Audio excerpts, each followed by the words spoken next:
शिक्षा विभाग के अधिकारी आए हरकत में, एक समान आवास भत्ता पर गई नजर। प्रधान शिक्षकों के वेतन संरक्षण पर भी आदेश हुआ जारी।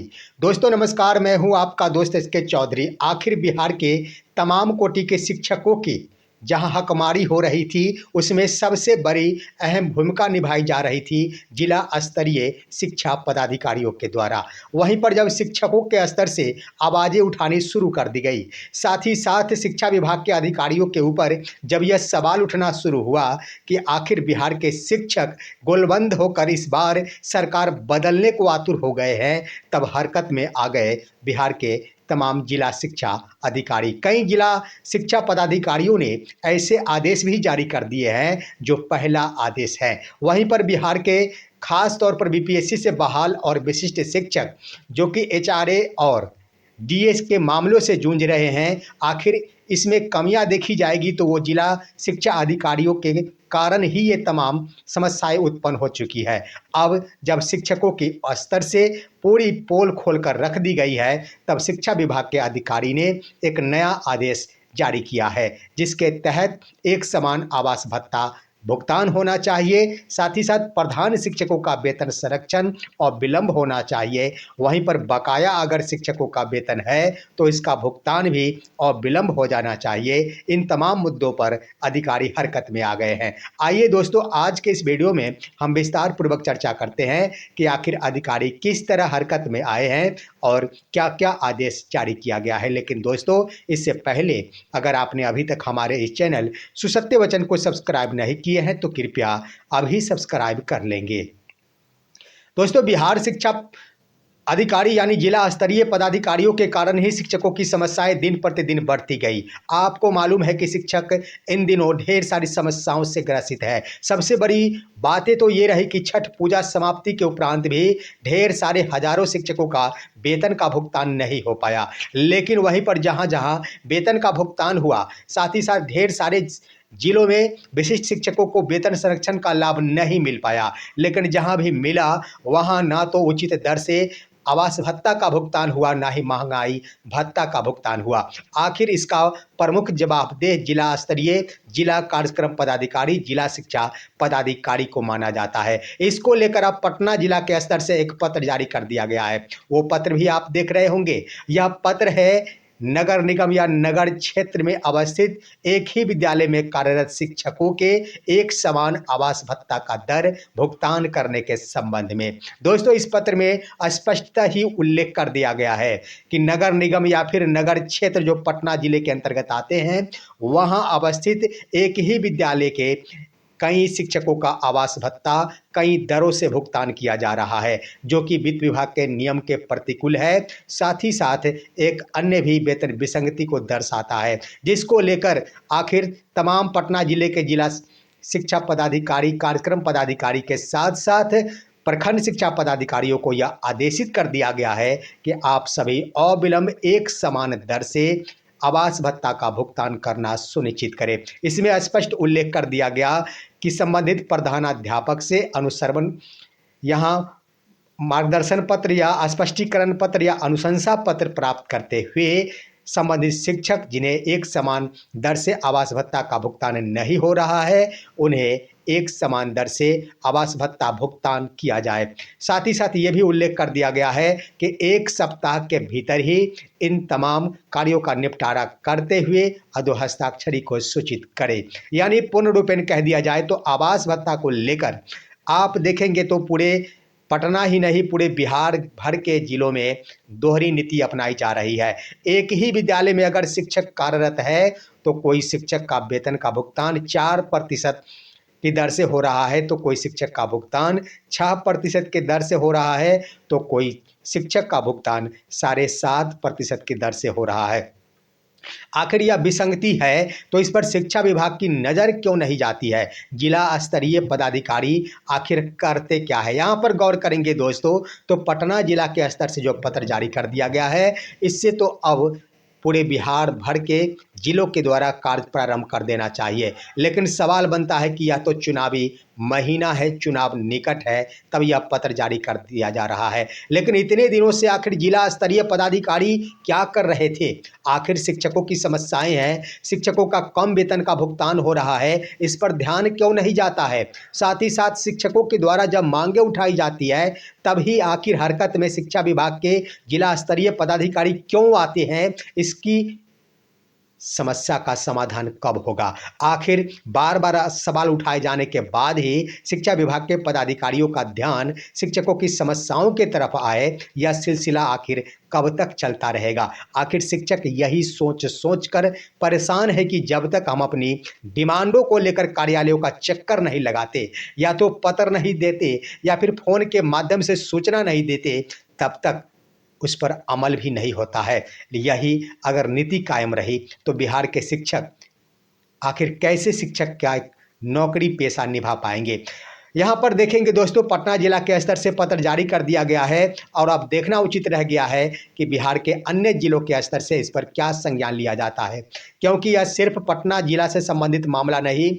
पटना जिले के अलावे शेष 37 जिले हैं और तमाम 37 जिलों की यही आखिर नियति है, जहां की एक ही विद्यालय कैंपस या विद्यालय में कार्यरत शिक्षकों का आवास भत्ता का भुगतान आखिर अलग अलग दरों से हो रहा है।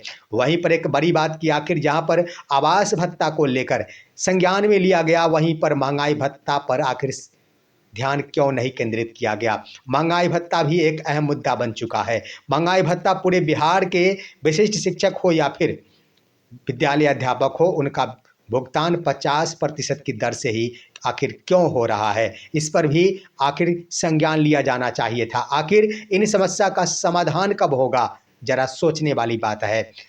वहीं पर आप देखेंगे तो एक बड़ी खबर आई है और एक बड़ा आदेश जारी कर दिया गया है जिला शिक्षा कार्यालय वैशाली की ओर से। इन्होंने सबसे पहले बिहार भर में प्रधान शिक्षकों के वेतन संरक्षण संबंधी आदेश जारी किया है। दोस्तों, इसमें इस रूप में उल्लेख कर दिया गया है कि दिनांक 14 अक्टूबर 2025 को जारी प्रेस विज्ञप्ति के आलोक में ही प्रधान शिक्षकों को भी वेतन संरक्षण देना है और इसके आधार पर इन्हें वेतन संरक्षण का लाभ दिया जा सकता है। लेकिन इन्होंने जारी किए गए पत्र जो आप देख रहे होंगे, आपके स्क्रीन पर है, उसमें एक अपने स्तर से शब्दों का उल्लेख कर दिया है, उसका प्रयोग कर दिया है। जहां पर आप देखेंगे कि पहले जो सूची जारी की गई थी, पहले जो पत्र जारी किया गया था विशिष्ट शिक्षकों के वेतन संरक्षण के संबंध में, उसमें उल्लेख किया गया था कि सूची के आधार पर ही वेतन संरक्षण का लाभ देय होगा। जिला स्तर पर सूची तैयार की जा सकेगी और उस सूची के आधार पर HRMS पोर्टल पर उनका बेसिक पे अपडेट करते हुए उनका वेतन का भुगतान कर दिया जाएगा वेतन संरक्षण के साथ।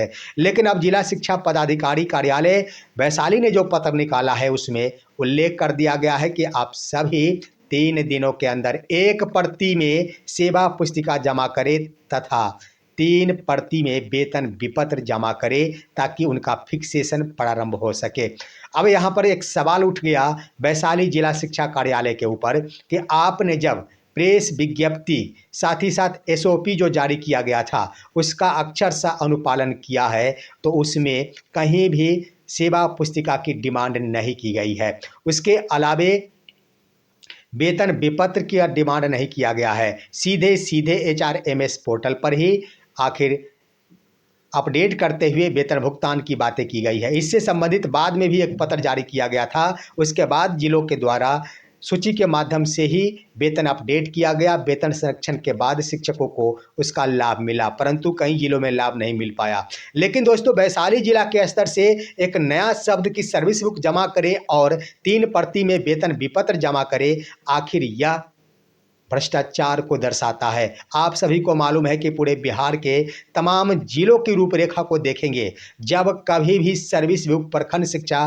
कार्यालय पहुंचता है या फिर जिला शिक्षा कार्यालय पहुंचता है, सर्विस बुक का मतलब ही होता है उसमें कम से कम 1000 रुपया रखा जाना चाहिए। सर्विस बुक का मायने 500 से 1000 बांधा हुआ है जिला स्तरीय पदाधिकारियों के लिए। मेरा तो मानना है कि जब जिला शिक्षा पदाधिकारी वैशाली ने SOP जारी किया गया जो शिक्षा विभाग का था, उसका अक्षरशः पालन किया, तो आखिर उसमें तो सेवा पुस्तिका शब्द का प्रयोग नहीं किया गया था। उसके बाद वेतन निर्धारण विपत्र के माध्यम से ये चर्चाएं नहीं की गई थी। तो आखिर वैशाली जिला शिक्षा कार्यालय से यहाँ पर अपने स्तर से यह खेल किया जा रहा है, जो कहीं से भी न्यायोचित नहीं है। होना यही चाहिए कि जब विशिष्ट शिक्षकों की तरह ही वेतन संरक्षण का लाभ विद्यालय अध्यापक यानी बीपीएससी से बहाल प्रधान शिक्षकों को मिलने जा रहा है, तो इसके आधार पर उन सभी को भी सूची के माध्यम से ही एचआरएमएस पोर्टल पर वेतन संरक्षण का लाभ दिया जाना चाहिए, ना कि सेवा पुस्तिका। क्योंकि दोस्तों अभी तक सेवा पुस्तिका कह दिया जाए तो विद्यालय अध्यापकों की भी नहीं खुली है, वहीं पर विशिष्ट शिक्षकों के लिए कह दी जाए तो उनका भी अभी तक अद्यतन नहीं हुआ है। अद्यतन से संबंधित कोई गाइडलाइन भी जिला स्तरीय पदाधिकारी को छोड़ राज्य स्तरीय पदाधिकारी का निर्देश नहीं जारी हुआ है। तो आखिर कैसे सेवा पुस्तिका के माध्यम से वेतन को यहाँ फिक्स किया जा सकता है, संधारित किया जा सकता है, या किन बातों का उल्लेख करना है या कैसे किया जा सकता। यहाँ पर हो सकता है विभागीय निर्देशों की ऑनलाइन माध्यम से ही अब सर्विस बुक अपडेट होंगे। तो आखिर इन सर्विस बुकों पर संधारित करके आखिर क्या फ़ायदा होगा। स्वाभाविक प्रक्रिया बन जाती है कि सेवा पुस्तिका का डिमांड किया जाना भ्रष्टाचार की ओर इशारा दर्शाता है। दोस्तों ये है, लेकिन परंतु आप देखेंगे तो शिक्षा विभाग के पदाधिकारी हरकत में अब भुगतान को लेकर भी आ गए हैं, क्योंकि जब छठ महापर्व को लेकर वेतन का भुगतान से वंचित हजारों प्रधान शिक्षक रह गए, वहीं पर अब समस्तीपुर जिला शिक्षा कार्यालय ने एक पत्र निकाला है और उसके अनुसार 1 अक्टूबर 2025 को ही 1 नवंबर 2025 को समस्तीपुर जिले के तमाम प्रखंड शिक्षा कार्यालय में संध्या 4 बजे से विशेष कैंप का आयोजन करने संबंधी पत्र जारी कर दिया गया। वहां पर आखिर एलपीसी इन एवं आउट जैसी अगर समस्या है तो उसका निदान संबंधी आवेदन लिया जा सकेगा। साथ ही साथ सक्षमता 1 या 2 के शिक्षकों का वेतन अगर लंबित है तो उससे संबंधित आवेदन लिया जा सकेगा। बीपीएससी टीआरई 1, 2 या फिर 3 से संबंधित शिक्षकों का वेतन भुगतान अगर लंबित है तो इससे संबंधित आवेदन लिया जा सकेगा।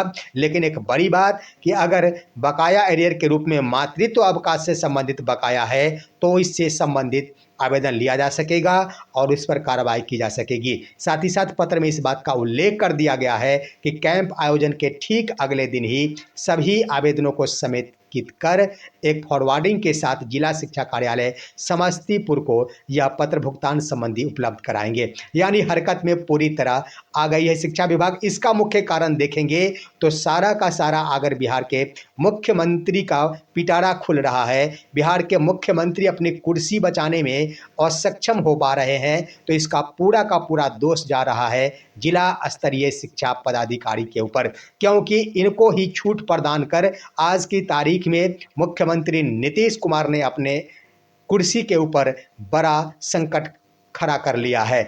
और मुख्यमंत्री के स्तर से लगातार ही शिक्षा अधिकारियों को संरक्षण प्रदान किया जा रहा था, जिसका नतीजा सामने उभर कर आया कि शिक्षकों के सामने अनगिनत समस्याएं पैदा करके रख दी गई और जो अभी हजारों रूप में समस्याएं सामने उभर पड़ी है इस चुनाव अब के अवसर पर। दोस्तों यह है आज की खबर। आप सभी हमारे इस वीडियो को लाइक कीजिए, अन्य दोस्तों के पास शेयर कीजिए और आप दीजिए अपने दोस्त को इजाज़त। हम फिर मिलेंगे आपसे अगले वीडियो में, तब तक के लिए नमस्कार।